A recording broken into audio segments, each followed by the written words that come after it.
안녕히 주무셨습니까? 우리가 이렇게 이 아침에 다시 눈을 뜬 것도 기적입니다.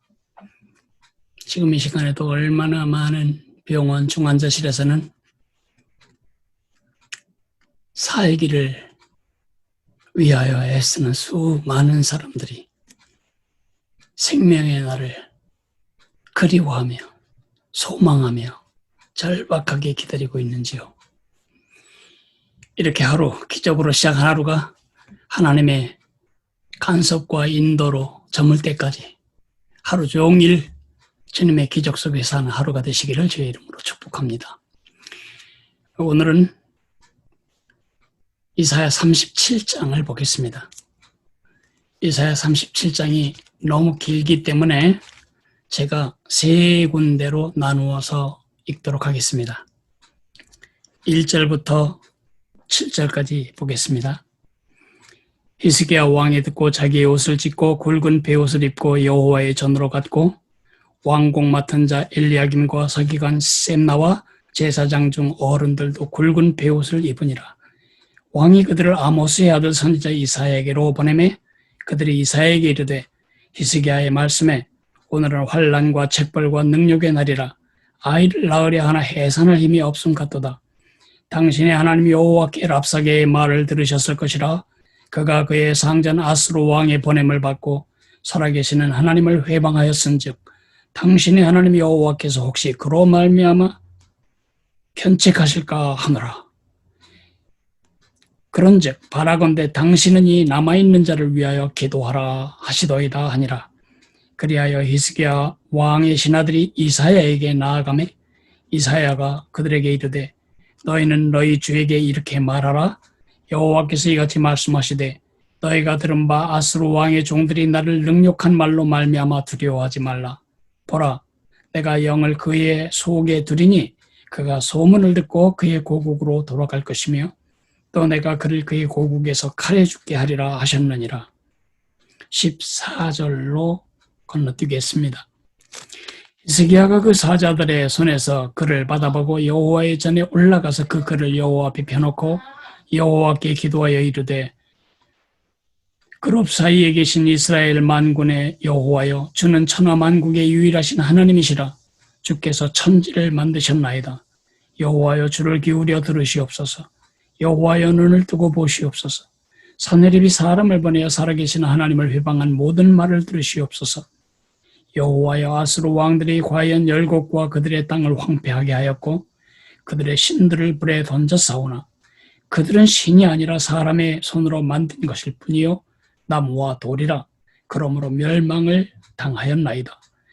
우리 하나님 여호와여, 이제 우리를 그의 손에서 구원하사 천하 만국이 주만이 여호와이신 줄을 알게 하옵소서 하니라.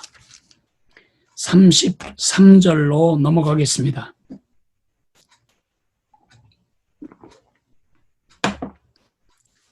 그러므로 여호와께서 아스루 왕에 대하여 이같이 이르시되 그가 이성에 이르지 못하며 화살 하나도 이리로 쏘지 못하며 방패를 가지고 성에 가까이 오지도 못하며 흉복을 쌓고 치지도 못할 것이요 그가 오던 길 곧 그 길로 돌아가고 이성에 이르지 못하리라. 나 여호와의 말이니라.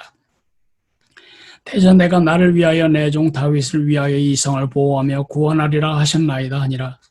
여호와의 사자가 나가서 아스루 진중에서 18만 5천인을 쳤으므로 아침에 일찍이 일어나 본 즉시 지뿐이라. 이에 아스루의 산헤립 왕이 떠나 돌아가서 니느웨에 거주하더니 자기 신 니스록의 신전에서 경배할 때에 그의 아들 아들람멜렉과 사레셀이 그를 칼로 죽이고 아라라 땅으로 도망하였으므로 그의 아들 엘살핫돈이 이어 왕이 되니라. 오늘 37장이 좀 길지만 37장의 구조는 매우 단순합니다. 37장을 여는 키워드는 3개입니다. 위기, 기도, 기적. 너무 심심한가요? 절망적 위기, 절박한 기도, 절묘한 기적. 짧은 글을 지어보실까요? 절망적인 위기를 당하면 절박하게 기도해라. 그러면 하나님이 절묘한 기적을 이루신다.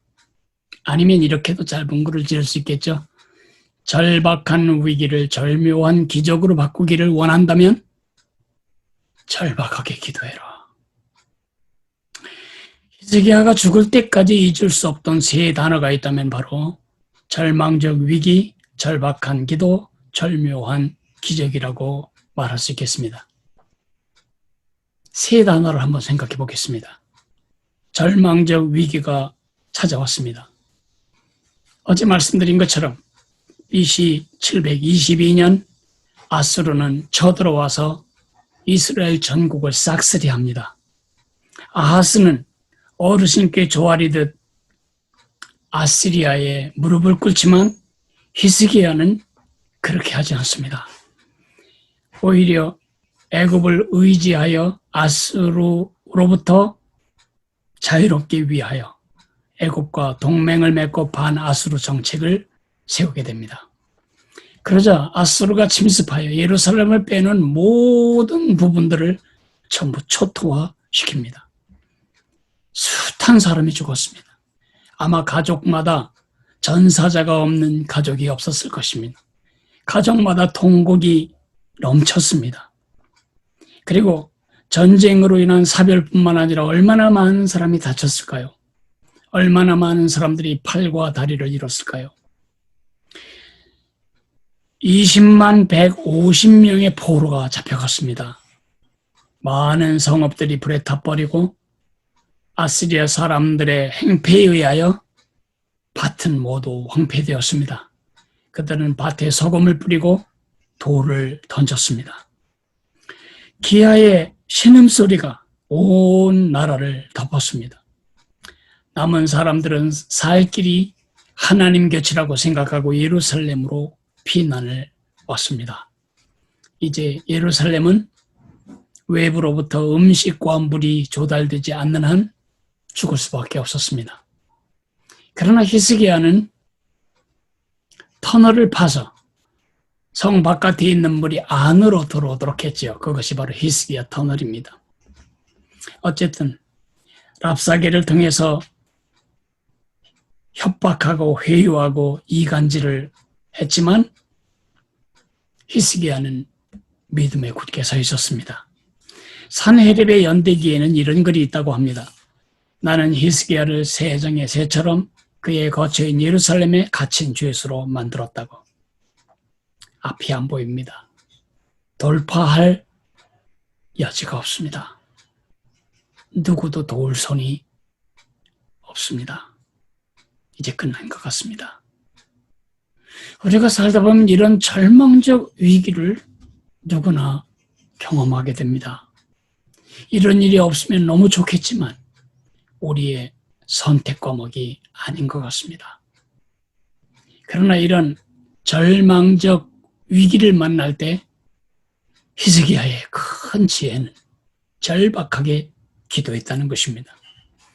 믿음의 사람 히스기야는 나라가 망하냐, 나라가 존재하냐 이런 문제보다 하나님의 거룩한 영광이 모독을 당하는 것 때문에 견딜 수가 없었습니다. 하나님을 모독하는 산헤립의 편지를 들고 성전에 나가 그것을 놓고 기도합니다.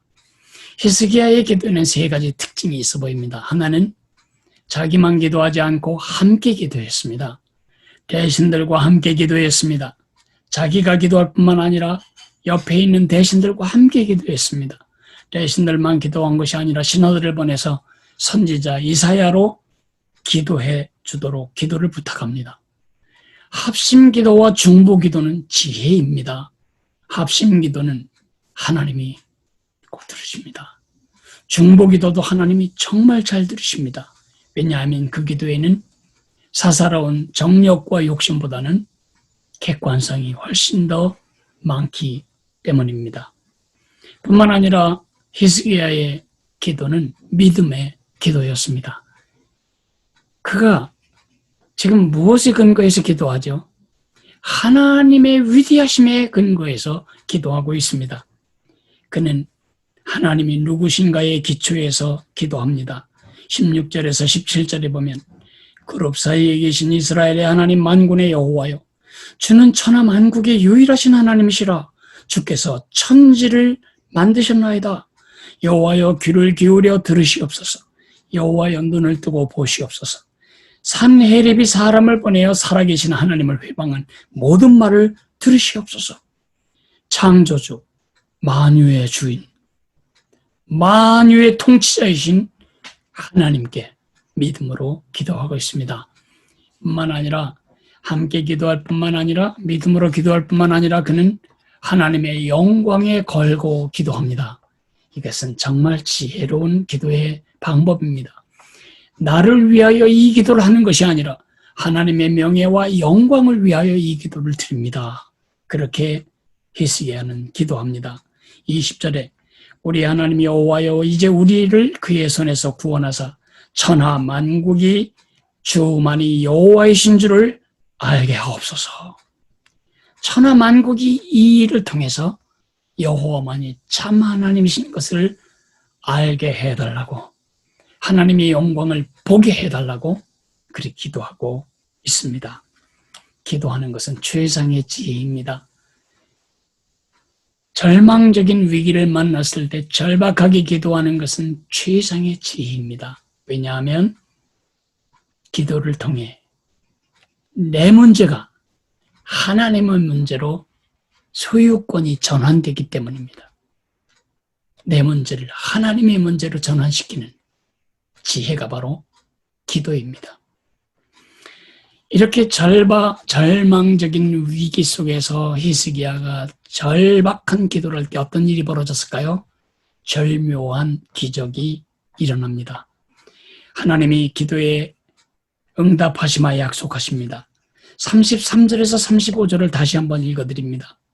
그가 이성에 이르지 못하며 화살 하나도 이리로 쏘지 못하며 방패를 가지고 성에 가까이 오지도 못하며 흉벽을 쌓고 치지도 못할 것이요, 그가 오던 길 곧 그 길로 돌아가고 이성에 이르지 못하리라. 대저 내가 나를 위하여, 주님의 명예를 위한다는 뜻이죠. 또 내 종 다윗을 위하여, 이것은 언약을 기억하시는 뜻이죠. 이 성을 보호하며 구원하리라 하셨나이다. 그 다음 날 여호와의 사자가 아스루 주둔군 18만 5천 명을 다 죽이십니다. 모두 시체에만 남은 것입니다. 많은 학자들은 아마 급성 전염병으로 치셨을 것이다, 이렇게 해석하기도 합니다. 아스루 왕 사네립은 그야말로 개망신을 당하고 기다시피 하여 본국으로 돌아갑니다.